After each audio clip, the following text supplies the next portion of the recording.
I just found it deeply moving. Partly just the waiting and the anticipation of it, and then the two things that really stand out for me are the choice of the name, Leo the XIV, which harkens back to Leo the XIII, who was Pope at the end of the 19th century, beginning of the 20th century, and really established kind of a new line of thinking in terms of the social justice gospel, how the church responds to the conditions of the modern age and the modern family and working person in the age. And then secondly, just his first words, that he said, "Peace be with you," which are the very first words that the risen Lord speaks to Mary Magdalene and then to the disciples on the morning of the resurrection, which is at the very heart of our faith. And, as Leo the XIV, he really is the successor of Peter. He follows after Pope Francis, but it really harkens back to the very beginning, the foundation of our faith, the rock upon which our faith is built. And it's just a day of great joy and great thanksgiving. It's the first Pope from the U.S. I mean, did you happen to cross paths with him at all, or just kind of reaction to that? No, I feel like I really need to go read about him. I haven't, I just know the name. I know a little bit about his history, but we're the same age, but I don't know anything about him, really, other than the name, and I could understand his Spanish a little bit. Mm-hmm. What do you think the significance is that they chose somebody from America? Do you take anything from that? I'm really trying to I think it is not just that he was from the United States, but also that he knows the church in South America and understands pretty much the same reality that Pope Francis understood, and I think he will build on his work. And he even mentioned that in his opening remarks, that we'd continue to be a synodal church, one that has to listen to each other and understand each other and walk all the way. I think he mentioned something all the way to our final home in heaven. That really is the goal, to help us, progress through this life to our final goal in heaven.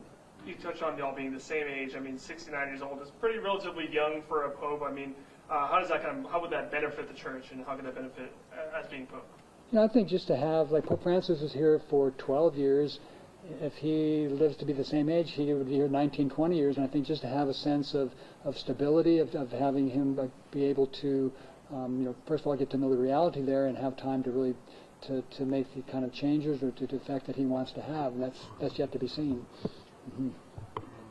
Do you think he'll stay on the track that Pope Francis is on? You talked about the social justice thing and fighting for those people. I think he gave some indications of that, and thanking Francis for him being a blessing to the church. I used his name twice, and also mentioning that Pope Francis in the last years especially talked about us being a synodal church, one that journeyed together and listened to each other, and he really spent a lot of his last couple of years focused on that in the last two international synods. So I expect that Pope Leo the XIV will build on that. Now, it only took about 2 days. Do you feel like that was a quick process?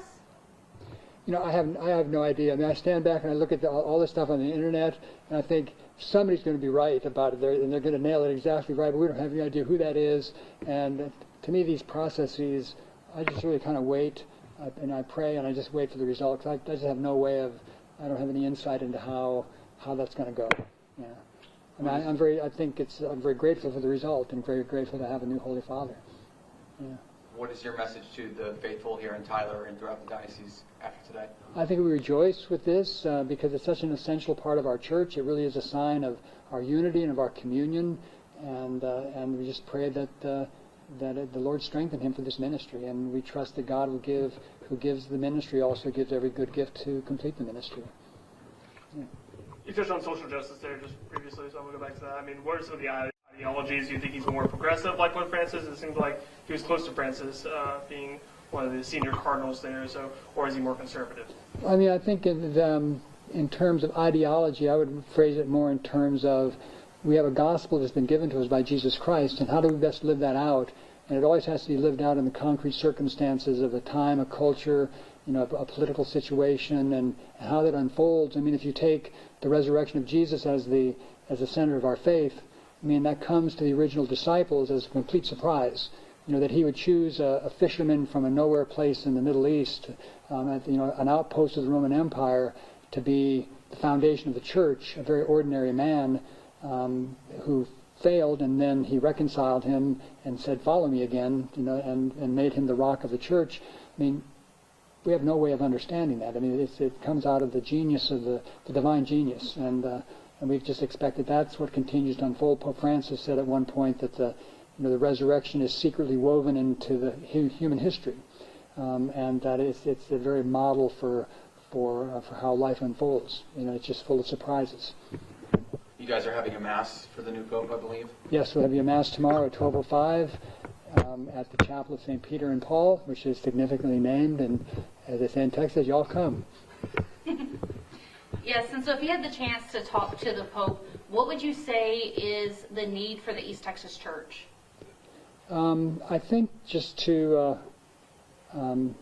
we're part of that. We're part of that universal church, and for us, I think he would want us to be faithful to the mission of the church given to us in this location, and really strive to do that. Yeah. Mm-hmm. Yes, and I know you've kind of talked about it a little bit, but what do you hope his message is? It became very strong. It was peace, and he kept saying peace in a world where we're so full of war. And I think oftentimes that starts in the human heart.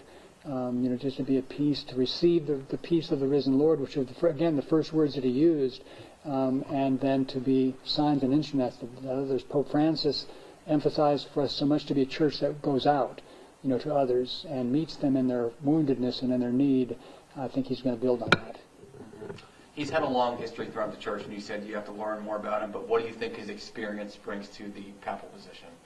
I think he brings the first, the understanding of the culture in the United States, understanding of the church in South America, where he spent many years in Peru, and he spoke very specifically to the diocese where he'd been bishop for 8 years, and I think also being a member of the Order of St. Augustine, he referenced that also into the phrase, with you I am a Christian, for you I'm a bishop, which really is a kind of a sign of solidarity. In some ways we have a fundamental equality among all the members of the body of Christ, and yet I have a particular role in leading the church as the Bishop of Rome and as the Pope. He was appointed by the most senior rank of cardinals, as I mentioned before, by Francis. I mean, having someone who's this closely connected to Francis, will that kind of help ease the transition? I don't know. And he was also the head of the Dicastery bishops, so he has an intimate connection with a lot of the bishops in the world as well, in the process of how bishops are selected. Yeah. Yes, and so let me bring it up here. We know that Pope Leo the XIV helped in the removal of Bishop Strickland from his role in Tyler, including the direct recommendation to Pope Francis to remove him. So any reaction, and what does this kind of tell you about the new Pope and his way of leadership?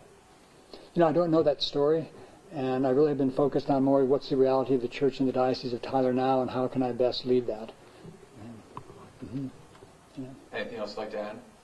No, just hope you all can share in our rejoicing in the Catholic Church, the gift of a new Pope, and just offer a prayer for you in whatever way you pray. Mm-hmm. Did you happen to know anyone at the Vatican or in Rome and just kind of hear some of their reactions? We have a deacon there, Deacon Christian Corona, who sent us some pictures, and he was in the square when it was announced, and with a lot of other people. I'm not sure if they are the students of the University of Dallas or whatever, but he was with some other students there in the piazza. Mm-hmm. Yeah. Thank you all so much for coming too. I'm very grateful for your efforts to come down and participate in this. Thank you.